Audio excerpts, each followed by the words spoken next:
ಇವತ್ತು ಫೇಸ್ಬುಕ್ ತೆರೆಯುವಾಗ ಕಂಡಂತಹ ಒಂದು ವಿಡಿಯೋವಾಗಿತ್ತು ಇದು. ಸರಿಯಾಗಿ ಈ ವಿಡಿಯೋವನ್ನು ನೀವು ನೋಡಿ. ಎಷ್ಟೊಂದು ಸುಂದರವಲ್ವೇ?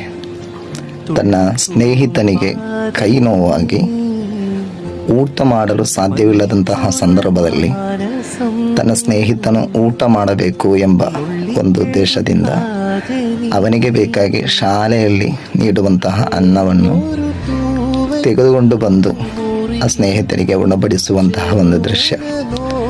ಎಷ್ಟೊಂದು ಉತ್ತಮವಾದ ಒಡನಾಟದಲ್ಲಿರುವಂತಹ ಈ ಮಕ್ಕಳ ತಂದೆ ತಾಯಿ ಎಷ್ಟೊಂದು ಉತ್ತಮರಾಗಿರಬಹುದು. ಅದೇ ರೀತಿಯಾಗಿ ಆ ಒಂದು ಸಣ್ಣ ಮನಸ್ಸಿಗೆ ಈ ಒಂದು ಯೋಚನೆ ಬಂದದ್ದು ಆ ತಂದೆ ತಾಯಿಯ ಇನ್ಸ್ಪೈರ್ ಆಗಿರ್ಬೋದಲ್ವೇ? ಅದರಿಂದ ನಮ್ಮ ಮಕ್ಕಳು ಕೂಡ ಇದೇ ರೀತಿಯಾಗಿ ಬೆಳೆಯಲು ನಾವು ಕೂಡ ಪ್ರಯತ್ನಿಸಬೇಕು.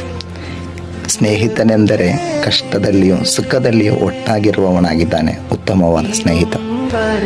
ಈ ಒಂದು ಸಣ್ಣ ಪ್ರಾಯದಲ್ಲಿ ಇಷ್ಟೊಂದು ಒಳ್ಳೆಯ ಗುಣವನ್ನು ಮೈಗೂಡಿಸಿಕೊಂಡಂತಹ ಇಂತಹ ಮಕ್ಕಳು ಖಂಡಿತವಾಗಿಯೂ ಸಮಾಜಕ್ಕೆ ಉತ್ತಮವಾದ ಮಾದರಿಯಾಗುವುದರಲ್ಲಿ ಯಾವುದೇ ಸಂಶಯವಿಲ್ಲ.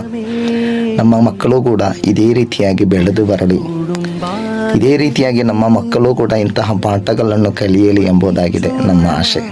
ನಾನೊಬ್ಬ ಶಿಕ್ಷಕನಾಗಿ ಹೇಳುತ್ತಿರುವುದು, ನಮ್ಮ ಮಕ್ಕಳಿಗೆ ಇಂತಹ ವಿಡಿಯೋಗಳನ್ನು ತೋರಿಸಿ ಅವರೆಡೆಯಲ್ಲಿ ಸ್ನೇಹ ಬಂಧವನ್ನು ಜಾತಿಗಳ ನಡುವೆ, ಪಕ್ಷ ಪಥ ಪಂಗಡಗಳ ನಡುವೆ ವ್ಯತ್ಯಾಸವಿಲ್ಲದೆ ಶಾಲೆಯಲ್ಲಿರುವಾಗ ಕಳೆಯುವಾಗ ನಾವು ಒಂದೇ ತಾಯಿಯ ಮಕ್ಕಳು ಎಂಬ ಒಂದು ಧ್ಯೇಯವನ್ನು ಮಕ್ಕಳಲ್ಲಿ ಇರಿಸಿಕೊಂಡು ಪರಸ್ಪರ ಸ್ನೇಹದಿಂದ ಸಂತೋಷದಿಂದ ಊಟಗಳನ್ನು ಹಂಚಿಕೊಂಡು ಎಲ್ಲ ರೀತಿಯ ಉತ್ತಮವಾದ ಮಾಹಿತಿಗಳನ್ನು ತಂದೆ ತಾಯಂದಿರಾದ ನಾವು, ಶಿಕ್ಷಕರಾದ ನಾವು ನೀಡಿದರೆ ಖಂಡಿತವಾಗಿಯೂ ಸಮಾಜದಲ್ಲಿ ಕೋಮುವಾದಿ ಫ್ಯಾಸಿಸ್ಟ್ ಶಕ್ತಿಗಳು ಬರಲು ಸಾಧ್ಯವಿಲ್ಲ.